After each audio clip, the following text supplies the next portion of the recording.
Hello students, how are you. Welcome to my YouTube channel Pankaj physics Gulati.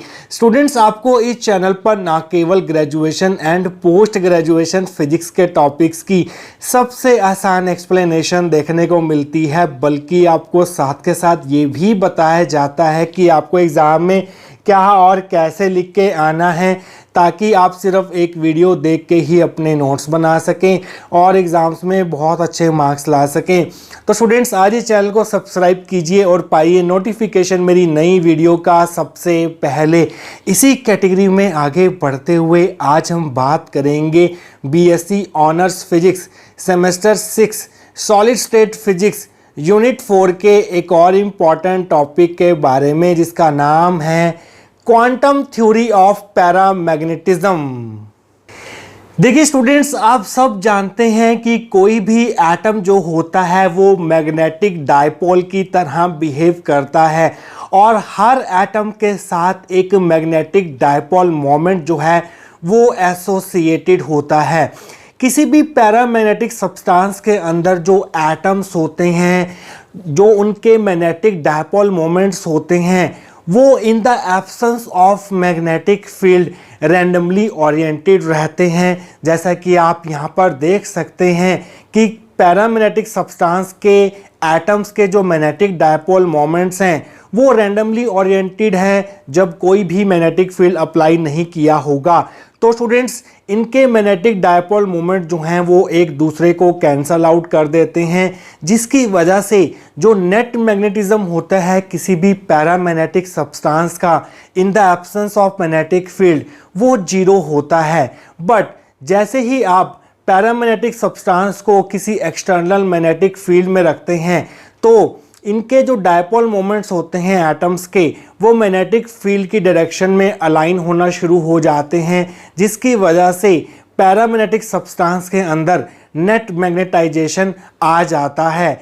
जो paramagnetic substance होते हैं उनकी जो मैग्नेटिक ससेप्टिबिलिटी होती है वो टेम्परेचर के इन्वर्सली प्रोपोर्शनल होती है और इसी लॉ को हम बोलते हैं Curie law, means Xi is equal to C/T। इस लॉ को हम बोलते हैं क्यूरी लॉ, जहाँ पर C जो है वो क्यूरी कांस्टेंट है। इस लॉ को हमने ऑलरेडी प्रूव कर चुके हैं बाय यूजिंग क्लासिकल थ्योरी, जिसको हम लेंजमिन थ्योरी ऑफ पैरामैग्नेटिज्म भी बोलते हैं। आज के इस वीडियो में हम इसी क्यूरी लॉ को ड्राइव करेंगे बाय यूजिंग क्वांटम थ्योरी। अब स्टूडेंट्स, क्वेश्चन ये है कि classical theory of paramagnetism and quantum theory of paramagnetism में आखिरकार क्या डिफरेंस है। क्लासिकल थ्योरी ऑफ पैरामैग्नेटिज्म में हम ये एज्यूम कर रहे थे कि जो मैग्नेटिक डायपोल मोमेंट होगा एटम का, उसकी जो ओरिएंटेशन होगी with respect to magnetic field B vector, वो कुछ भी हो सकती है।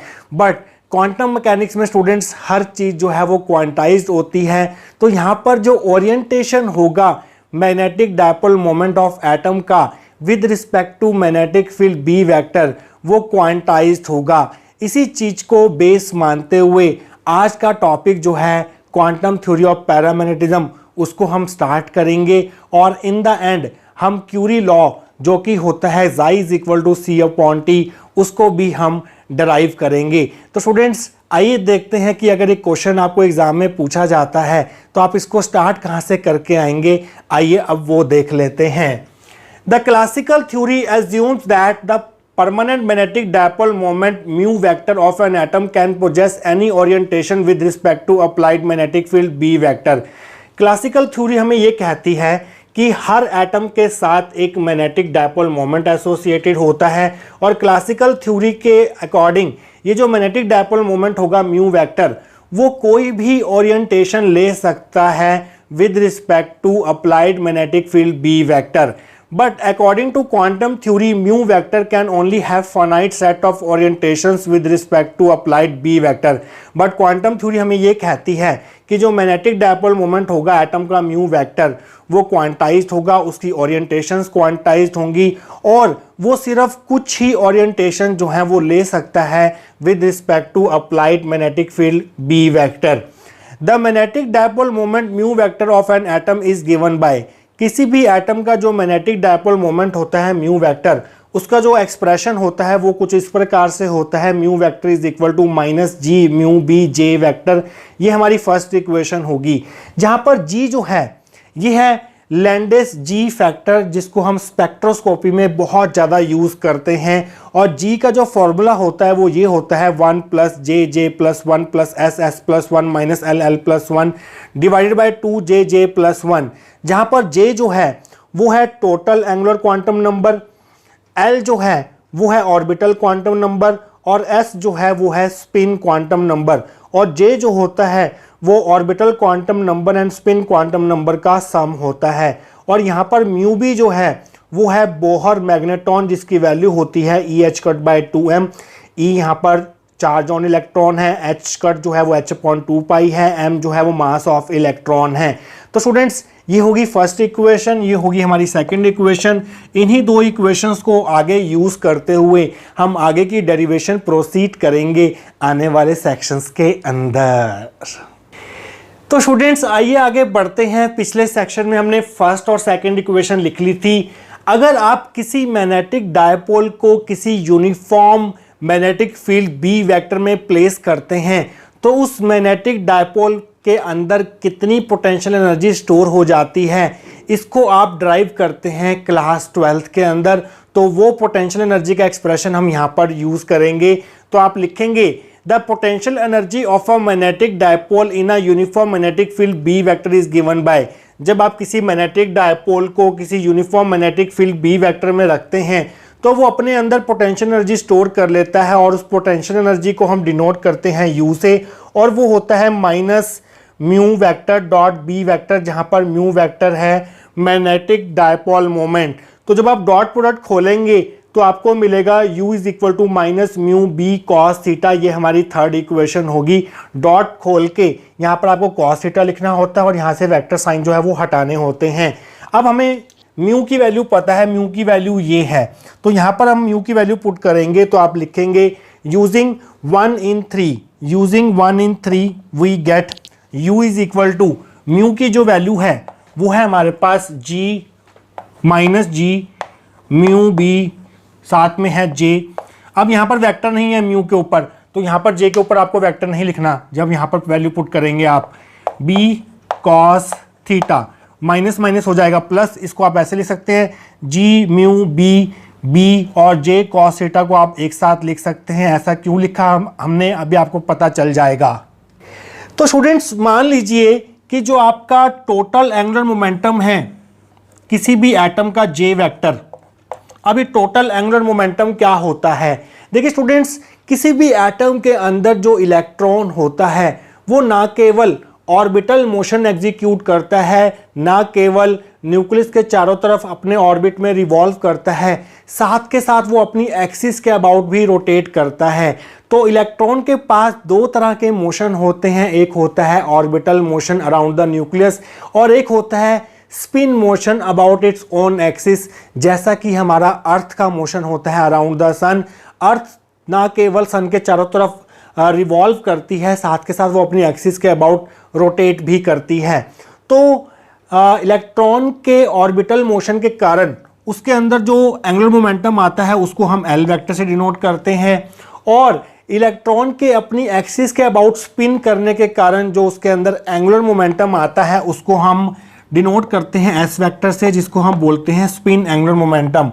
और इन दोनों एंगुलर मोमेंटम को ऐड करके, orbital angular momentum and spin angular momentum of electron को ऐड करके हमें जो मिलता है उसे हम बोलते हैं total angular momentum J vector. तो जे वेक्टर जो होता है वो एल वेक्टर और एस वेक्टर का सम होता है। It is a sum of orbital angular momentum and spin angular momentum. तो हम मान लेते हैं स्टूडेंट्स कि जो जे वेक्टर है वो अप्लाइड मैग्नेटिक फील्ड के साथ थीटा एंगल बना रहा है, और अप्लाइड मैग्नेटिक फील्ड हमने अप्लाई किया है इस डायरेक्शन में, और इन दोनों के बीच का जो एंगल है वो थीटा एंगल है। तो अगर हम यहाँ से एक नॉर्मल ड्रॉ करें मैग्नेटिक फील्ड की डायरेक्शन में, तो इस लेंथ की वैल्यू कितनी आएगी, ये थीटा है और ये जे वेक्टर है, इस वेक्टर का मैग्नीट्यूड जे है, तो यहाँ से लेके इस ओ ए सी मान लेते हैं इसको, तो ओ सी की जो वैल्यू आएगी वो आएगी जे कॉस थीटा। ये जो ओ सी है इसको हम क्या बोलते हैं, इसको हम बोलते हैं projection of J vector on magnetic field B vector. और जो प्रोजेक्शन होता है जे वेक्टर का बी वेक्टर के ऊपर, वो जे कॉस थीटा निकल के आता है। आप ट्रिग्नोमेट्री यूज करके ओसी की वैल्यू निकाल सकते हैं। और इस प्रोजेक्शन को हम डिनोट करते हैं एम जे से, जिसको हम बोलते हैं magnetic quantum number m J. तो स्टूडेंट्स, इस जे कॉस थीटा की जगह हम एम जे पुट करेंगे यहां पर। तो आप लिखेंगे जी म्यू बी और साथ में एम जे। और ये डायग्राम भी आप एग्जाम में जरूर बना के आएंगे। तो स्टूडेंट्स, इसको हम दे देते हैं फोर्थ इक्वेशन। इसके आगे का पार्ट हम डिस्कस करेंगे आने वाले सेक्शंस के अंदर। तो स्टूडेंट्स, लास्ट सेक्शन में हम फोर्थ इक्वेशन तक पहुंच चुके थे, जो कि थी U is equal to m J g mu B. तो स्टूडेंट्स, यहाँ पर जो एम जे है इसको हम बोलते हैं मैग्नेटिक क्वांटम नंबर। और एक पर्टिकुलर जे के लिए इसकी जो पॉसिबल वैल्यूज होंगी एम जे की, वो हो सकती हैं प्लस जे से लेके माइनस जे तक। मीन्स प्लस जे माइनस 1, बीच में जीरो भी होगा, और माइनस जे तक इसकी वैल्यूज जाएंगी। मीन्स इसकी 2j + 1 वैल्यूज होंगी for 1 value of j। M j can have 2j + 1 values. मान लीजिए आपके पास j की वैल्यू 2 है, तो एम जे की कितनी वैल्यूज हो सकती हैं? एम जे की जो वैल्यूज होंगी वो होंगी +2 से लेके -2 तक। मीन्स +2 + 1 0 -1 -2 मीन्स 5 वैल्यूज होंगी। मीन्स 2j मीन्स 2 × 2 4 + 1 5 वैल्यूज होंगी। तो यहाँ पर एम जे की जो है वो 2j + 1 वैल्यूज हो सकती हैं। तो स्टूडेंट्स, हम यहाँ पर एक सिंपल केस कंसिडर करते हैं। मान लीजिए आपके पास एक एटम है और उसके आउटर मोस्ट ऑर्बिट में सिर्फ एक ही इलेक्ट्रॉन है। मीन्स हम यहाँ पर एक ऐसा एटम कंसिडर कर रहे हैं जिसमें सिर्फ एक ही इलेक्ट्रॉन है, और वो इलेक्ट्रॉन है 1s इलेक्ट्रॉन। तो 1s इलेक्ट्रॉन के लिए जो ऑर्बिटल क्वांटम नंबर होगा वो कितना होगा? s स्टेट के लिए जो L की वैल्यू होती है वो होती है हमारे पास 0, और जो स्पिन होगी इस s स्टेट इलेक्ट्रॉन की, उसको हम मान लेते हैं, उस स्पिन को हम मान लेते हैं हाफ स्पिन। क्योंकि इलेक्ट्रॉन की 2 ही स्पिन हो सकती है, -½ या +½ हमने मान लिया कि स्पिन जो है वो +½ है, क्योंकि एक ही इलेक्ट्रॉन है। तो यहाँ पर जो टोटल क्वांटम नंबर होगा J, जो कि होता है L + S, वो किसके बराबर हो जाएगा? L तो 0 है, तो 0 + S मीन्स जो S की वैल्यू होगी वही J की वैल्यू होगी, और S की वैल्यू है ½ तो J की यहाँ पर एक ही वैल्यू होगी जो कि होगी ½ तो MJ की कितनी वैल्यूज हो सकती हैं? MJ की जो वैल्यूज हो सकती हैं वो हो सकती है +J से -J तक। तो मीन्स +½ एंड -½ तो MJ की 2 वैल्यूज पॉसिबल होंगी फॉर J = 1/2, दैट इज +½ होगी और -½ होगी। तो इन 2 अलग अलग वैल्यूज के लिए हमें U की 2 अलग अलग वैल्यूज मिलेंगी, क्योंकि MJ की 2 वैल्यूज आ रही हैं। तो अगर हम G निकालना चाहें इस 1s इलेक्ट्रॉन के लिए, लैंडेस G फैक्टर निकालना चाहें, वो हम कैसे निकाल सकते हैं? यहाँ पर अगर हम J की वैल्यू पुट कर दें, J की वैल्यू हमारे पास ½ S की वैल्यू पुट कर दे जो कि है ½ L की वैल्यू पुट कर दे 0, और J की वैल्यू नीचे डिनोमिनेटर में ½ पुट कर दें। तो इसको सॉल्व करके जब आप यहाँ पर J, L और S की वैल्यूज पुट कर देंगे इस 1s इलेक्ट्रॉन के लिए, तो जो G की जो वैल्यू आपको मिलेगी वो 2 मिलेगी। आप सॉल्व करके देख सकते हैं। तो यहाँ पर हमें 2 केसेस कंसिडर करने होंगे। पहला केस होगा MJ = 1/2 एंड G = 2, और दूसरा केस होगा MJ = -1/2 एंड G = 2। इस केस के लिए जो हमारे पास U निकल के आएगा वो देखते हैं क्या निकल के आएगा। MJ कितना है हमारे पास? ½ है, तो यहाँ पर ½ पुट कर दो। G की वैल्यू कितनी है? 2 है, × 2। साथ में है μB बोहर मैग्नेट्रॉन, और साथ में है यहाँ पर B है यहाँ पर साथ में। तो इस 2 से 2 कैंसिल हो जाएगा, तो U आ जाएगा μB। और अगर आप MJ की वैल्यू -½ और G की वैल्यू 2 पुट करेंगे यहाँ पर, तो U की वैल्यू जो आपको मिलेगी वो मिलेगी -½ × 2 × μB × B, that is -μBB मिलेगी। तो जो आपका 1s इलेक्ट्रॉन था जो एक ही एनर्जी लेवल पर प्रेजेंट था, वो एनर्जी लेवल जो है यहाँ पर 2 एनर्जी लेवल्स में स्प्लिट हो जाएगा। यहाँ पर आपको स्प्लिटिंग दिखानी है। ये 2 एनर्जी लेवल्स में स्प्लिट हो जाएंगे in the presence of magnetic field. यहाँ पर B वेक्टर 0 है, और यहाँ पर B वेक्टर जो है वो ≠ 0 है। तो ये अकेला एनर्जी लेवल जो है वो 2 एनर्जी लेवल्स में स्प्लिट हो जाएगा। जो अपर एनर्जी लेवल होगा उसकी एनर्जी जो होगी म्यू बी बी होगी, पॉजिटिव एनर्जी होगी। यहाँ पर आप लिखेंगे U is equal to mu b b, और ये किसके लिए आई है, जब आपकी mj की वैल्यू +½ थी। ये हमारी है हायर स्टेट। इसी तरह से जो लोअर स्टेट होगी आपकी, उसकी जो एनर्जी आएगी वो कितनी आएगी, U इज इक्वल टू -μ और ये एनर्जी किसके लिए आई है, mj इक्वल टू -½ के लिए आई है, और इसको हम मान लेते हैं लोअर स्टेट। तो स्टूडेंट्स ये डायग्राम भी आपको एग्जाम में बनाना होगा। तो स्टूडेंट्स इसके बाद आप क्या इसमें ऐड करके आएंगे वो हम देखेंगे नेक्स्ट सेक्शन के अंदर। तो स्टूडेंट्स पिछले सेक्शन में हमने देखा कि जो 1s इलेक्ट्रॉन था जो कि in the absence of magnetic field इस एनर्जी लेवल में था, मैग्नेटिक फील्ड की प्रेजेंस में जब b vector not equal to 0 हो जाएगा तो ये एनर्जी लेवल जो है वो 2 एनर्जी लेवल्स में स्प्लिट हो जाएगा, एक होगी लोअर स्टेट, एक होगी हायर स्टेट। आइए आगे देखते हैं। Let n be the number of atoms per unit volume of paramagnetic substance. तो हमने पैरामैग्नेटिक सब्सटेंस का यूनिट वॉल्यूम कंसिडर किया और उसमें हमने नंबर ऑफ एटम जो हैं वो n लेट कर लिए। n एटम्स में से कुछ एटम्स हायर स्टेट में होंगे और कुछ एटम जो हैं वो लोअर स्टेट में होंगे। हम मानेंगे n1 जो है वो है number of atoms in the lower state. तो लोअर स्टेट में जो एटम्स होंगे वो होंगे n1, और हायर स्टेट में जो एटम्स होंगे उसको हम लेंगे n2 be the number of atoms in higher state. तो टोटल नंबर ऑफ एटम्स जो होंगे per unit volume that will be equal to atoms in the lower state plus atoms in the higher state. इसको हम दे देते हैं equation number, ये होगी हमारी इक्वेशन नंबर 5। अब देखिए स्टूडेंट्स, ये जो n1 नंबर ऑफ एटम्स है लोअर स्टेट में और जो n2 नंबर ऑफ एटम्स हमने लेट किए हायर स्टेट में, ये किसके प्रोपोर्शनल होंगे, ये हम फाइंड कर सकते हैं मैक्सवेल बोल्ट्जमैन डिस्ट्रीब्यूशन लॉ से।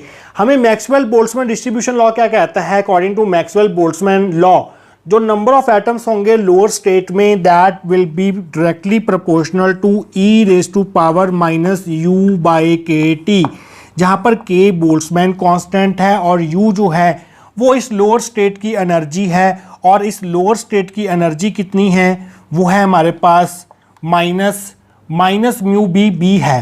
तो यहाँ पर minus mu b b put करेंगे और अपॉन में kt लिखेंगे, तो माइनस माइनस हो जाएगा प्लस, तो मैं यहाँ से माइनस माइनस हटा रहा हूँ। और जब आप प्रोपोर्शनैलिटी का साइन हटाएंगे तो एक कांस्टेंट लगेगा और उस कांस्टेंट को हम नाम देंगे n0 e⁻μ b bye kt, इसे हम देंगे 6th इक्वेशन। इसी प्रकार से जो नंबर ऑफ एटम्स है हायर स्टेट में n2 वो किसके प्रोपोर्शनल होंगे, वो होंगे n2 will be directly proportional to e⁻⁻u by kt, जहां पर u जो है वो हायर स्टेट की एनर्जी है जो कि है म्यू बी बी। तो यहाँ पर u की जगह आपको पुट करना होगा mu b b divide by kt। तो यहाँ पर भी जब प्रोपोर्शनैलिटी का साइन हटाएंगे तो एक कांस्टेंट लगेगा जो कि होगा n0 e⁻μ b bye kt। इसको हम दे देते हैं 7th इक्वेशन। देखिए स्टूडेंट्स, अगर हम mu b b by kt को एक कांस्टेंट ले लें x, तो क्या होगा, let mu b b by kt is equal to x। इसको हम 8th इक्वेशन दे देते हैं। तो स्टूडेंट्स अगर हम 8th इक्वेशन को 6th और 7th इक्वेशन में यूज करें तो आपको क्या मिलेगा, तो आप लाइन लिखेंगे यहाँ पर using 8 in 6 and 7 we get. तो आपको क्या मिलने वाला है वो देख लीजिए, मैं यहाँ पर लिख रहा हूँ। अब देखिए, अगर आप इसकी जगह x पुट कर देंगे तो आपको क्या मिलेगा, आपको मिलेगा n1 is equal to n0 e⁻x, और इसको हम दे देते हैं 9th इक्वेशन। और अगर आप इसकी जगह x पुट कर देते हैं तो आपको क्या मिलेगा, आपको मिलेगा n2 is equal to n0 e⁻⁻x। इसको हम 10th इक्वेशन दे देते हैं।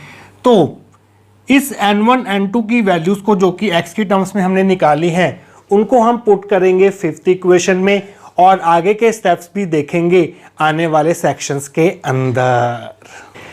तो स्टूडेंट्स अब हम क्या करेंगे, इस n1 और n2 की वैल्यूज को 5th इक्वेशन में डालेंगे। तो आप लिखेंगे using 9 and 10 in 5 we get n is equal to n1 की वैल्यू है n0 e⁻x प्लस n2 की वैल्यू है n0 e⁻⁻x। तो यहाँ से अगर आप n0 कॉमन ले लेंगे तो आपको मिलेगा e की पावर x प्लस e की पावर माइनस x, ये n की वैल्यू आ गई, ये होगी हमारी 11th इक्वेशन। तो स्टूडेंट्स अब हम फ्रैक्शनल पॉपुलेशन निकालेंगे लोअर स्टेट में। फ्रैक्शनल पॉपुलेशन हम कैसे निकालेंगे? देखिए स्टूडेंट्स, पॉपुलेशन कितनी है लोअर स्टेट में, नंबर ऑफ एटम्स कितने हैं लोअर स्टेट में, n1 है। इसको अगर हम डिवाइड कर देंगे total number of atoms n से, तो हमें फ्रैक्शनल पॉपुलेशन मिल जाएगी लोअर स्टेट की, means number of atoms in lower state divided by total number of atoms. यहाँ पर अगर हम n1 और n की वैल्यू पुट करें, n1 की वैल्यू है हमारे पास n0 e की पावर x, और n की वैल्यू हमने निकाली है n0 e की पावर x प्लस e की पावर माइनस x। तो n0 से n0 कैंसिल हो जाएगा, तो मैं यहाँ से n0 हटा देता हूँ। तो ये आ गया हमारे पास fractional population in lower state, इसको हम दे देते हैं 12th इक्वेशन। इसी प्रकार से अगर हम फ्रैक्शनल पॉपुलेशन निकालें हायर स्टेट में, जो कि होगा ratio of number of atoms in higher state to the total number of atoms. n2 की वैल्यू है हमारे पास n0 e की पावर माइनस x, और n की वैल्यू है n इंटू e की पावर x प्लस e की पावर माइनस x। तो वो n0 से n0 कैंसिल हो जाएगा, तो मैं यहाँ से n0 हटा देता हूँ, तो हमारे पास n2 बाई n की वैल्यू आ गई 13th इक्वेशन। तो स्टूडेंट्स 12th और 13th इक्वेशन के आगे का पार्ट हम डिस्कस करेंगे आने वाले सेक्शंस के अंदर। तो स्टूडेंट्स पिछले सेक्शन में हमने फ्रैक्शनल पॉपुलेशन निकाल ली थी लोअर स्टेट की एंड हायर स्टेट की। तो अगर हम ग्राफ प्लॉट करें फ्रैक्शनल पॉपुलेशन और x के बीच में, तो आपको क्या दिखाई दे रहा है, यहाँ पर e की पावर x है प्लस x है, मीन्स जैसे जैसे x बढ़ेगा वैसे वैसे n1 बाई n की वैल्यू बढ़ेगी, means fractional population of lower state बढ़ेगी। आइए इधर देखते हैं क्या हो रहा है। जैसे जैसे x बढ़ेगा, क्योंकि यहाँ पर e की पावर माइनस x है, वैसे वैसे n2 बाई n जो है वो डिक्रीज होगा, मीन्स हायर स्टेट की फ्रैक्शनल पॉपुलेशन डिक्रीज होगी विद इंक्रीज इन x। जब x इक्वल टू 0 होगा तो फ्रैक्शनल पॉपुलेशन कितनी होगी लोअर स्टेट की एंड अपर स्टेट की, हायर स्टेट की, आइए वो देखते हैं। At x is equal to 0 n1 by n is equal to, अगर हम यहाँ पर x की जगह 0 पुट कर दें, यहाँ पर x की 0 पुट कर दें और यहाँ पर x की जगह 0 पुट कर दें, तो e की पावर 0 जो है वो 1 होता है, तो नीचे आ जाएगा 1 प्लस 1 मीन्स 1 बाई 2। इसी तरह से जब आप यहाँ पर x की वैल्यू 0 पुट करेंगे तो आपको n2 बाई n की वैल्यू जो है वो 1 बाई 2 मिलेगी। मीन्स जब x इक्वल टू 0 होगा तो फ्रैक्शनल पॉपुलेशन जो है लोअर स्टेट और हायर स्टेट की वो बराबर होगी और वो 1 बाई 2 के बराबर होगी। तो at x is equal to 0 fractional population of higher and lower state is 1 by 2। But जैसे जैसे x बढ़ेगा फ्रैक्शनल पॉपुलेशन लोअर स्टेट की बढ़ेगी। इस तरह से ये हमारे पास लोअर स्टेट है, उसकी फ्रैक्शनल पॉपुलेशन है वो इंक्रीज होगी। बट जैसे जैसे x बढ़ेगा हायर स्टेट की फ्रैक्शनल पॉपुलेशन जो है वो डिक्रीज होगी। इस तरह से ये हमारे पास हायर स्टेट हो गई, जिसकी पॉपुलेशन है फ्रैक्शनल पॉपुलेशन है n2 बाई n। तो यहाँ पर आप इसको एक्सपोनेंशियली डिक्रीज करता हुआ दिखाएंगे। तो स्टूडेंट्स ये ग्राफ भी आपको एग्जाम में प्लॉट करना है, काफ़ी इंपॉर्टेंट ग्राफ है। तो इसके आगे का पार्ट हम डिस्कस करेंगे नेक्स्ट सेक्शन के अंदर। तो स्टूडेंट्स अब हमें फाइंड करना है net magnetization m of unit volume of paramagnetic substance, जिसमें हमने n number of atoms consider किए हैं। हमने मैग्नेटिक फील्ड जो है वो इस डायरेक्शन में अप्लाई किया हुआ है, अपवर्ड डायरेक्शन में अप्लाई किया हुआ है। कुछ एटम जो हैं वो लोअर स्टेट में है जिनके लिए mj की वैल्यू -1 बाय 2 है, और कुछ एटम जो है वो हायर स्टेट में है जिनको हमने mj जो है वो +1 बाय 2 दिया था। mj -1 बाय 2 का मतलब ये है कि mj -1 बाय 2 को हम opposite to the magnetic field represent करेंगे। अगर माइनस साइन है तो इसको हमें ऑपोजिट डायरेक्शन में बनाना होगा mj को। और हमें पता है कि जो मैग्नेटिक डायपोल मोमेंट होता है वो mj के ऑपोजिट डायरेक्शन में होता है। तो अगर mj ऐसे है तो मैग्नेटिक डायपोल मोमेंट जो है म्यू वेक्टर इन एटम्स का जो कि लोअर स्टेट में होगा वो अपवर्ड डायरेक्शन में होगा। मींस म्यू वेक्टर और बी वेक्टर जो है वो सेम डायरेक्शन में होंगे।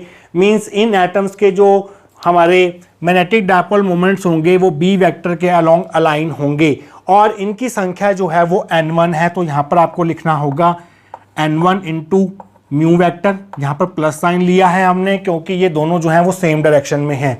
अब mj इक्वल टू +1 बाय 2 को हम ऐसे दिखाएंगे, प्लस साइन है तो अपवर्ड डायरेक्शन में दिखाएंगे, और जो मैग्नेटिक डायपोल मोमेंट होता है वो mj के ऑपोजिट डायरेक्शन में होता है, तो मैग्नेटिक मोमेंट जो है वो हम ऑपोजिट डायरेक्शन में दिखाएंगे इनका। मींस ये म्यू वेक्टर उन एटम्स का मैग्नेटिक डायपोल मोमेंट जो कि हाईएस्ट स्टेट में होंगे, जिनके लिए mj की वैल्यू +1/2 होगी, वो b वेक्टर के एंटी पैरेलल होंगे, ऑपोजिट डायरेक्शन में अलाइन होंगे। तो यहाँ पर हमें लेना होगा नंबर ऑफ एटम्स है हाईएस्ट स्टेट में n2, और हर एक एटम का जो मैग्नेटिक डायपोल मोमेंट है वो है म्यू वेक्टर, वो हमें माइनस साइन के साथ यहाँ पर कंसिडर करना होगा। तो यहाँ से अगर हम म्यू वेक्टर कॉमन ले लें तो हमें मिलेगा n2 माइनस n1, और अगर हम इसको n से डिवाइड और मल्टीप्लाई कर दें इस तरह से और इस n को अंदर ले जाएं तो n यहाँ पर आ जाएगा और ये वाला n जो है वो यहाँ पर आ जाएगा, और n2/n की वैल्यू भी हमें पता है और n1/n की वैल्यू भी हमें पता है। तो यहाँ पर हमने लिखा है n1 माइनस n2 आएगा, तो मैंने यहाँ पर n1 लिखना था और यहाँ पर n2 लिखना था। अब हम वैल्यूज पुट करेंगे n1/n की और n2/n की, यहाँ से 12th और 13th इक्वेशन से उठा के यहाँ पर पुट करेंगे तो आपको m की वैल्यू क्या मिलेगी, आइए वो देख लेते हैं। n ये म्यू वेक्टर और साथ में n1/n की वैल्यू है आपके पास e की पावर x प्लस e की पावर माइनस x, और यहाँ पर n2 की वैल्यू है e की पावर माइनस x और नीचे है e की पावर x प्लस e की पावर माइनस x। तो अगर हम एलसीएम लें, इसका एलसीएम लेने पर आपको मिल जाएगा n म्यू बार e की पावर x माइनस e की पावर माइनस x, और नीचे आ जाएगा e की पावर x प्लस e की पावर माइनस x। और ये किसको रिप्रेजेंट कर रहा है, ये स्टूडेंट्स रिप्रेजेंट कर रहा है 10 हाइपरबॉलिक x को, क्योंकि ये 10 हाइपरबॉलिक x का फॉर्मूला होता है। तो ये आ गया हमारे पास net magnetization of unit volume of paramagnetic substance. तो स्टूडेंट्स इसको हम दे देते हैं इक्वेशन नंबर 14, और इसके आगे का पार्ट हम डिस्कस करेंगे नेक्स्ट सेक्शन के अंदर। आइए स्टूडेंट्स आगे बढ़ते हैं। पिछले सेक्शन में हमने मैग्नेटाइजेशन की वैल्यू निकाली थी जो कि थी n mu vector 10 hyperbolic x, इसको हमने 14th इक्वेशन दिया था। तो स्टूडेंट्स यहाँ पर आपने म्यू वेक्टर लिखा है, तो पिछले सेक्शन में यहाँ पर आप m के ऊपर वेक्टर जरूर लिख देना, जहाँ से हमने नेट मैग्नेटाइजेशन m लिखना शुरू किया था। तो अगर हम इसका मैग्नीट्यूड लें तो यहाँ से वेक्टर साइन हट जाएगा और यहाँ से वेक्टर साइन हट जाएगा, तो magnitude of net magnetization will be this, इसको हम 14th इक्वेशन दे देते हैं। तो यहाँ पर हम लिमिटिंग केस कंसिडर करेंगे और वो केस होगा x << 1 का। x क्या था हमारा, x था हमारे पास mu b/kt from 8th equation. Means जब इसकी वैल्यू << 1 होगी तो उस केस में हमारे पास क्या देखने को मिलेगा। तो अगर x की वैल्यू << 1 है तो उस केस में 10 हाइपरबॉलिक x जो है वो x के बराबर हो जाता है। तो आप लिखेंगे then 10 hyperbolic x is approximately equal to x।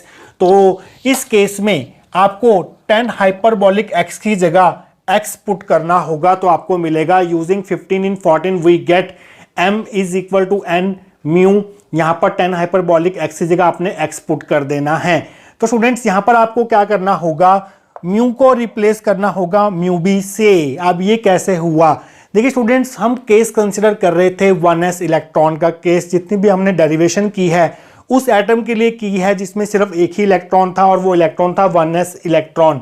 तो हमारे पास जो म्यू वेक्टर था वो था -g mu B J vector, और अगर हम इसका मैग्नीट्यूड लें, magnitude of mu vector is equal to mu is equal to g mu B j हो जाएगा। माइनस साइन लगाएंगे आप मैग्नीट्यूड में और जे के ऊपर से वेक्टर हटा लेंगे। अब 1s इलेक्ट्रॉन के लिए हमने देखा था कि जो g की वैल्यू थी वो 2 थी और j की वैल्यू थी वो 1/2 थी। तो ये वैल्यूज अगर हम यहाँ पुट करें तो आपको मिल जाएगा mu is equal to mu B. तो 1s इलेक्ट्रॉन के लिए जो बोहर मैग्नेटॉन होगा वो मैग्नेटिक डायपोल मोमेंट के बराबर ही होगा। तो यहां पर आप म्यू की जगह म्यू बी पुट कर देंगे और x की वैल्यू फ्रॉम 8th इक्वेशन क्या थी, म्यू बी के टी थी। तो यहां से आपको मिल गया m is equal to n mu B square by के टी। अब b को अगर हमने h की टर्म्स में लिखना हो, b और h में क्या रिलेशन होता है, b होता है म्यू नॉट h, तो b की जगह आप यहां पर म्यू नॉट h लिख सकते हैं। अब हमें फाइंड करनी है मैग्नेटिक ससेप्टिबिलिटी। मैग्नेटिक ससेप्टिबिलिटी को हम इस सिंबल से डिनोट करते हैं, काई सिंबल से, और उसका फॉर्मूला होता है मैग्नेटाइजेशन अपॉन h। तो यहाँ पर अगर हम इसको h से डिवाइड कर दें तो हमें क्या मिलेगा, N mu B square by के T mu naught H by H, तो इस एच से एच कैंसिल हो जाएगा। इसको हम दे देते हैं 16th इक्वेशन। तो काई जो है यहाँ से मैग्नेटिक ससेप्टिबिलिटी जो है वो टेम्परेचर के इन्वर्सली प्रोपोर्शनल टू आ रही है, क्योंकि एन भी कांस्टेंट है, म्यू भी कांस्टेंट है, म्यू नॉट के सब कांस्टेंट है, सिर्फ टेम्परेचर के इन्वर्सली प्रोपोर्शनल आएगी यहाँ से। This is the rule followed by paramagnetic substances, जो उनकी मैग्नेटिक ससेप्टिबिलिटी होती है वो टेम्परेचर के इन्वर्सली प्रोपोर्शनल टू होती है। तो ऐसे सिस्टम के लिए बहुत ही सिंप्लीफाइड सिस्टम हमने कंसिडर किया था जिसमें सिर्फ 1s इलेक्ट्रॉन था, तो उसके लिए तो हमने ये शो कर दिया कि पैरामैग्नेटिक सब्सटेंस की ससेप्टिबिलिटी जो होगी वो टेम्परेचर के इन्वर्सली प्रोपोर्शनल टू होगी। बट इन जनरल जिसमें हमारे पास बहुत सारे इलेक्ट्रॉन्स होंगे, ऐसे सिस्टम के लिए हम ये चीज़ कैसे शो करेंगे, क्योंकि यहाँ पर 10 हाइपरबॉलिक एक्स आ रहा था मैग्नेटाइजेशन के फॉर्मूले में एक 1s इलेक्ट्रॉन वाले सिस्टम के लिए। अगर मैनी इलेक्ट्रॉन सिस्टम होगा तो इस फंक्शन में कुछ मॉडिफिकेशन होगी, यहाँ पर कुछ और फंक्शन आएगा। वो फंक्शन क्या होगा, उसका फॉर्म कैसा होगा, उसका नाम क्या होगा और कैसे हम यहाँ तक पहुँचेंगे मैनी इलेक्ट्रॉन सिस्टम के लिए, वो हम देखेंगे नेक्स्ट सेक्शन के अंदर। तो स्टूडेंट्स, पिछले सेक्शन में देखा कि 1s इलेक्ट्रॉन वाले पैरामैग्नेटिक सिस्टम के लिए जो m की वैल्यू थी वो इतनी थी और ससेप्टिबिलिटी की वैल्यू इतनी थी। ससेप्टिबिलिटी जो है वो टेम्परेचर के इन्वर्सली प्रोपोर्शनल टू आ रही थी, जो कि आनी भी चाहिए पैरामैग्नेटिक सब्सटेंस के लिए। बट हमने यहाँ पर देखा था कि 1s इलेक्ट्रॉन के लिए j की वैल्यू एक ही थी, 1/2 थी, और mj की जो दो वैल्यूज थी वो 2 थी, plus minus 1/2।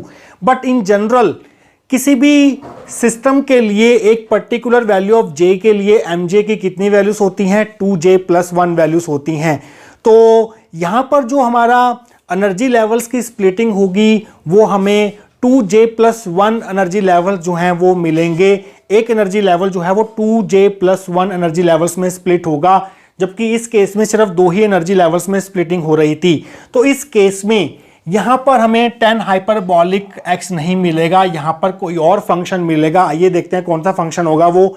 In general, each level will split into 2j + 1 energy level. So instead of 10 hyperbolic x in 14th, we get another function which is bjx called Brillouin function. तो यहाँ पर हमें splitting जो है generally 2j + 1 energy levels में देखने को मिलती है, क्योंकि हर एक j की वैल्यू के लिए mj की 2j + 1 वैल्यूज होती हैं, तो स्प्लिटिंग भी इतनी एनर्जी लेवल्स में होंगी। तो यहाँ पर 10 हाइपरबॉलिक x नहीं आएगा। इस केस में यहाँ पर हमें लेना होगा एक दूसरा फंक्शन bjx, जिसको हम बोलते हैं ब्रिलॉइन फंक्शन। तो यहाँ पर 10 हाइपरबॉलिक x के लिए आप bjx लिख दीजिए। तो यहाँ पर आपको मिलेगा m = n μ bjx, जहाँ पर bjx जो होता है उसकी फॉर्म जो है वो कुछ इस प्रकार से होती है 2j + 1/2j cot hyperbolic 2j + 1 x/2j - 1/2j cot hyperbolic x/2j। तो कैसे याद रखना है आपको, देखिए जो टर्म यहाँ पर लिखी हुई है वही अंदर लिखी हुई है, साथ में x है। जो टर्म बाहर लिखी हुई है वही टर्म अंदर लिखी हुई है, साथ में x है ऊपर। यहाँ पर 2j + 1/2j है, यहाँ पर 1/2j है, यहाँ पर 2j + 1 है, 2j + 1 है। यहाँ से आपको 2j + 1 जो है ऊपर से हटा देना है। इस प्रकार से आप याद रख सकते हैं bjx की वैल्यू को। ये हमारी 18th इक्वेशन होगी। यहाँ पर फिर दोबारा से हम वही लिमिटिंग केस कंसिडर करेंगे for x < 1, that is μ b/kt < 1, क्योंकि x की वैल्यू ये थी। तो इस केस में जो कॉट हाइपरबॉलिक x होगा, अगर x की वैल्यू स्मॉल है, वो रह जाएगा 1/x + x/3। 19th इक्वेशन होगी ये। देखिए स्टूडेंट्स, कॉट हाइपरबॉलिक x की एक्सपेंशन जो होती है वो ये होती है, इसमें x की हायर पावर्स भी होती हैं, बट जब x की वैल्यू < 1 होगी तो x की हायर पावर्स को हम नेगलेक्ट कर देंगे, सिर्फ x की स्मॉलर पावर्स ही रखेंगे, जो कि है 1/x + x/3। सिर्फ फर्स्ट 2 टर्म्स ही हम कंसिडर करेंगे कॉट x की एक्सपेंशन में। तो स्टूडेंट्स, इसके आगे का पार्ट मैं आपको करवाऊंगा नेक्स्ट सेक्शन के अंदर। तो स्टूडेंट्स, पिछले सेक्शन में हमने देखा कि जब x की वैल्यू < 1 होती है तो कॉट हाइपरबॉलिक x की जो एक्सपेंशन है वो रिड्यूस हो जाती है 1/x + x/3 में। ये हमारी 19th इक्वेशन थी। और bgx जो था हमारा ब्रिलॉइन फंक्शन जो था हमारा वो ये था। अब हमें इसे सॉल्व करना है, इस फंक्शन को सॉल्व करना है, और इस फंक्शन को सॉल्व करना है बाय यूजिंग 19th इक्वेशन। तो कॉट हाइपरबॉलिक 2j + 1 x/2j को हम कैसे सॉल्व करेंगे, आपको सिंपली इस x की जगह, इस x की जगह, इस x की जगह ये फंक्शन पुट कर देना है। तो आप लिखेंगे using 19 in 18th we get bjx is equal to 2j plus 1 by 2j। अब देखिए इसको हम कैसे एक्सपैंड करेंगे, इसको हम इस फॉर्मूले से एक्सपैंड करेंगे 1 बाय एक्स। एक्स हमारा ये है, तो 1 बाय एक्स क्या हो जाएगा, इसका रेसिप्रोकल हो जाएगा 2j bye 2j plus 1 x आ जाएगा यहाँ पर। और आगे क्या है प्लस एक्स बाय 3, मीन्स इसके डिवाइड में 3 करना है आपको, तो आपको मिलेगा 2j प्लस 1 एक्स। और इसके डिवाइड में जब आप 3 करेंगे तो आपको 6j मिल जाएगा, 3 2 जा 6 हो जाएगा। Minus 1 by 2j as it is. अब इसे हमें एक्सपैंड करना है with the help of this formula, और इस x की जगह आपको पुट करना है x बाय 2j। तो यहाँ पर 1 बाय एक्स लिखा है, मीन्स इसका रेसिप्रोकल हो जाएगा, यहाँ पर आ जाएगा 2j बाय एक्स। उसके बाद है प्लस x बाय 3, मीन्स इसके डिवाइड में 3, तो मीन्स ये हो जाएगा x बाय 6j, 2 3 जा हो जाएगा 6। तो जब आप इसको सॉल्व करेंगे, इसको आप अंदर मल्टीप्लाई करेंगे इससे और इससे, और इस टर्म को इससे और इससे मल्टीप्लाई करेंगे, तो आप बड़े ही आसानी से 1-2 स्टेप्स में सॉल्व करके यहाँ तक पहुँच सकते हैं। bjx is equal to x j plus 1 by 3j, ये आपको bjx की वैल्यू मिल जाएगी। इसको सॉल्व करने के बाद ये 20th इक्वेशन होगी।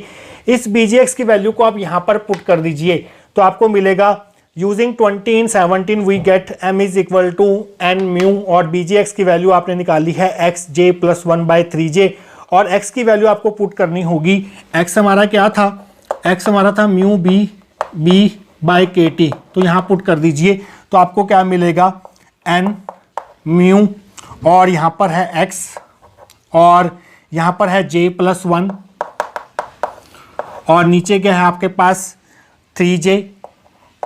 यहाँ पर x की वैल्यू पुट नहीं की आपने, पुट कीजिए, यहाँ पुट कर देते हैं म्यू b बाय के टी। तो स्टूडेंट्स इसके आगे का पार्ट मैं आपको कराऊंगा नेक्स्ट सेक्शन के अंदर। तो स्टूडेंट्स लास्ट सेक्शन में हम यहां तक पहुंच चुके थे। देखिए स्टूडेंट्स, अगर हम म्यू बी को म्यू के बराबर मान लें तो ये हो जाएगा म्यू इंटू म्यू स्क्वायर, तो आपको मिलेगा m is equal to n mu square j plus 1 b by 3j k T. तो यहाँ पर हमने क्या किया है, म्यू बी को अप्रॉक्सीमेटली म्यू के बराबर मान लिया है, तो जाके आपका म्यू इंटू म्यू स्क्वायर हो जाएगा। बट हमें पता है म्यू वेक्टर क्या था, म्यू वेक्टर था आपके पास minus g mu B J vector, जिसका मैग्नीट्यूड होगा जी म्यू बी जे। तो इस म्यू की जगह आपको पुट करना होगा जी म्यू बी जे, क्योंकि ऊपर स्क्वायर है तो यहाँ पर स्क्वायर, यहाँ पर स्क्वायर और यहाँ पर स्क्वायर लगाना होगा।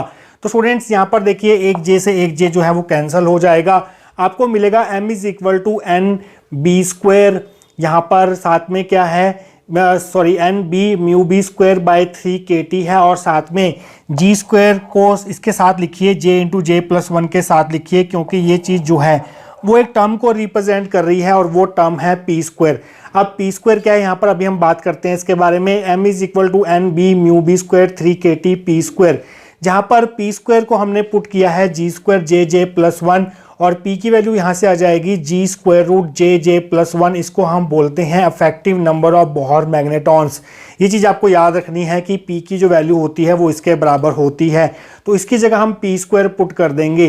तो स्टूडेंट्स यहाँ पर b की जगह आप पुट कर सकते हैं म्यू नॉट h, और इस h को आप यहाँ से उठा के इसके नीचे ला सकते हैं, so that we can get the value of m by h, और जिसको हम बोलते हैं ससेप्टिबिलिटी। तो ससेप्टिबिलिटी जो निकल के आएगी इस केस में वो ये निकल के आएगी n mu not mu B square p square by 3 k T. तो यहाँ से जो आपका ससेप्टिबिलिटी है वो c बाय टी के बराबर निकल के आ रही है, जहाँ पर c जो है वो ये है, ये पूरी चीज़ जो है वो c को रिप्रेजेंट कर रही है t को छोड़कर, जहाँ पर c जो है वो है हमारे पास n mu not mu B square by p square by 3 के।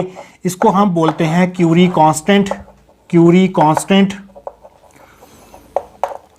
और इस रिजल्ट को हम बोलते हैं क्यूरी लॉ। और यहाँ से ससेप्टिबिलिटी जो है वो इन्वर्सली प्रोपोर्शनल आ गई टेम्परेचर के। तो स्टूडेंट्स ये है आपके पास क्वांटम थ्योरी ऑफ पैरामैग्नेटिज्म, जिसको हमने प्रूव करके दिखाया कैसे हम पैरामैग्नेटिक सब्सटेंस के मैग्नेटिक बिहेवियर को, जो उसकी ससेप्टिबिलिटी होती है टेम्परेचर के इन्वर्सली प्रोपोर्शनल टू होती है, उसको हम क्वांटम मैकेनिकली कैसे प्रूव कर सकते हैं। तो स्टूडेंट्स आई होप आपको आज का टॉपिक जो है वो अच्छे से क्लियर हुआ होगा। मिलेंगे किसी और important topic of solid state physics के साथ। Till then take care.